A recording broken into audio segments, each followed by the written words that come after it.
Bienvenue sur Africa 24 pour cette nouvelle édition du Non-Stop Info. Voici les titres. Le Sénégal accueillera le lundi 20 juillet le procès de l'ancien président tchadien Hissène Habré. Ce sera la première fois que le continent africain jugera sur son sol un de ses anciens chefs d'État.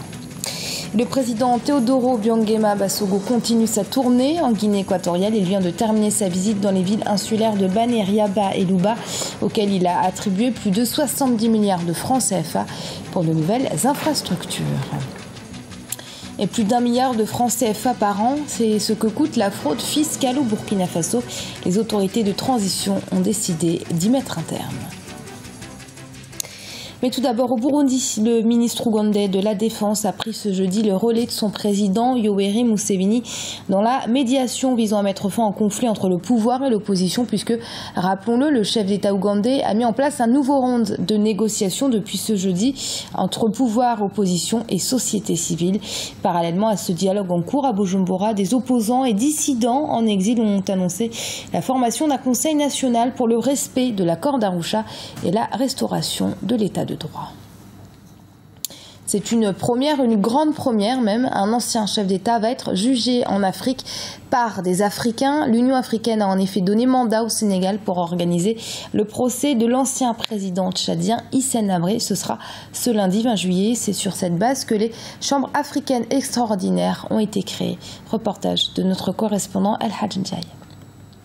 Ce 20 juillet, Dakar, la capitale du Sénégal, abritera un procès historique, celui de l'ancien chef d'État tchadien Hissène Habré. 25 ans après son renversement par un coup d'État, l'ancien homme fort de N'Djamena est poursuivi pour crimes contre l'humanité, crimes de guerre et torture. Mandat est donné par l'Union africaine aux chambres africaines extraordinaires pour juger Hissène Habré. C'est la première fois en Afrique qu'un ancien chef d'État va être jugé en Afrique par des Africains. L'un des enjeux de ce procès, c'est donner un signal fort à la communauté internationale pour dire que l'Afrique est en mesure et capable de juger ses propres enfants. Vous connaissez ce fameux débat qui oppose la CPI et les Africains. Bref, il faut retenir aussi que ce procès va servir de signal en direction des chefs d'État actuels pour leur dire « faites attention ». Car si vous commettez les mêmes erreurs que votre prédécesseur, M. Hissène Habré, voilà ce qui peut vous arriver. Donc, c'est un projet à valeur pédagogique, au-delà de son caractère historique. Pour les 4000 victimes directes et indirectes qui se sont constituées partie civile au niveau des chambres africaines extraordinaires, elles s'attendent à ce que leurs droits soient respectés et que justice soit rendue. Nous sommes là et nous souhaiterons beaucoup plus que l'accusé soit présent et nous les victimes face à l'accusé et le monde qui nous écoute verront la vérité. Et même ceux qui sont supposés supporter l'accusé sauront la vérité.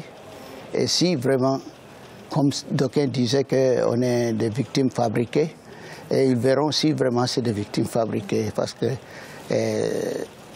ces procès, dès le début, depuis les années passées, ça fait couler tant d'encre. Les gens ont raconté trop de bêtises. Mais le moment est venu pour que cette vérité sorte. Le procès va se tenir à la salle 4 du palais de justice Lat Dior de Dakar. Une salle qui peut accueillir 1500 personnes. Une salle dédiée aussi à la presse nationale et internationale a été aménagée pour mettre dans de bonnes conditions de travail la presse. Environ 200 journalistes et techniciens sont attendus à Dakar. Le président de la Guinée équatoriale, Teodoro Obiang-Nguema Basogo, poursuit sa tournée à travers le pays. Après la visite de l'ensemble de la région continentale, les districts de Bané, Riaba et Louba ont constitué les premières étapes de la partie insulaire du pays. L'occasion pour le chef d'État d'annoncer de nouveaux investissements dans les infrastructures. Reportage de notre correspondant Léopoldo Enemembansou. Bané, Riaba et Louba, 3 villes de la région insulaire de la Guinée équatoriale visitées par le président Obiang-Nguema Basogo. Une visite à travers laquelle le chef de l'État équato-guinéen a doté ces localités de nouvelles infrastructures. Plus de 70 milliards de francs CFA ont été investis pour la matérialisation d'œuvres sociales. Le président de la République a un plan de construction de la Guinée équatoriale qui recueille tous les travaux à effectuer dans chaque district pour transformer et moderniser la nation. Notre recommandation, comme responsable du secteur de l'infrastructure, c'est demander au peuple équato-guinéen de faire sa part pour maintenir ces grands emblématiques œuvres que le gouvernement a mises à sa disposition. Les ambitions de la Guinée équatoriale et les réformes de ces dernières années ont été autant de thèmes abordés à travers ces rencontres. Le chef de l'État a aussi annoncé sa volonté de mettre en place une éducation de qualité dans ces localités. Tenemos que formar a nuestros hijos para que alcancen niveles de formación profesional.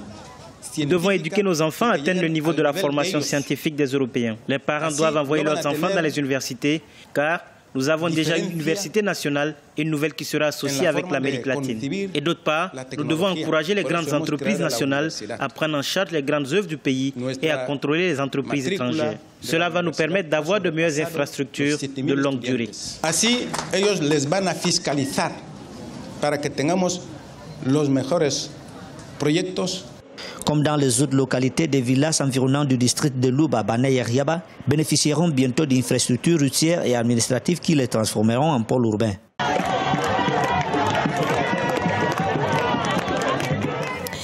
Au Burkina Faso, le Parlement de transition, plus exactement, 60 députés sur 63 ont voté la mise en accusation de l'ex-président Blaise Compaoré devant la Haute Cour de justice pour haute trahison et attentat à la Constitution. La Haute Cour de justice doit maintenant confirmer ces mises en accusation.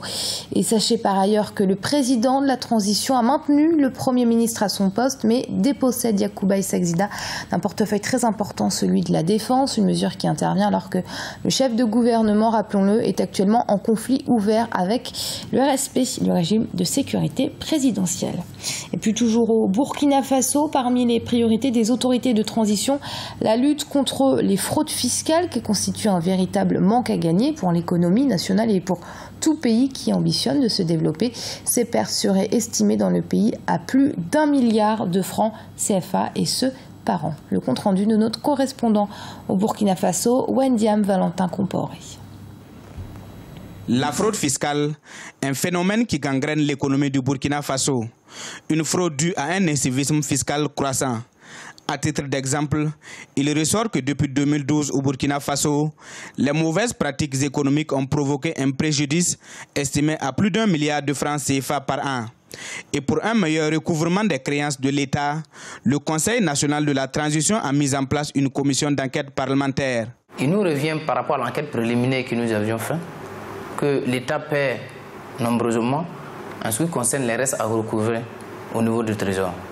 Et aussi au niveau de chaque impayé par exemple. Il y a aussi, en termes d'explication, le rapport de RENLAC, qui est le réseau national de lutte contre la corruption, qui fait état d'une fraude massive au niveau de la douane, des marchés publics, de la police. Donc il nous revient en tant que représentants du peuple de voir quelles sont les faiblesses en matière de gestion administrative, en matière de gestion fiscale, pour que l'ensemble de ces faits observés là puisse être réduit ou inhibé pour permettre à notre État de mieux recouvrer ces recettes fiscales. Ces parlementaires ont 45 jours pour remettre leur rapport au président du Conseil national de la transition. Pour certains observateurs, les recommandations qui sortiront de ce rapport devraient être contraignantes pour un recouvrement efficace et rapide de ces pertes. Il faut s'attaquer au gros bonnet. Il faut s'attaquer au gros bonnet parce que nous savons que depuis l'ancien régime, il y a des gens qui étaient jugés intouchables, soit parce qu'ils ont des connexions étroites avec le système d'alors. Et ces gens-là qui traînent vraiment de grosses affaires doivent pouvoir se conformer à la législation fiscale. Au Burkina Faso, le recouvrement des taxes peine à être effectif. Les recettes collectées se chiffrent à environ 717 milliards de francs CFA au 30 juin 2015 sur une prévision annuelle initiale de 1604 milliards de francs CFA, soit un taux de recouvrement d'environ 43%. Et ce journal a été préparé par l'ensemble de la rédaction. Merci de l'avoir suivi. Restez sur Africa 24. Dans un instant, une nouvelle édition de l'information.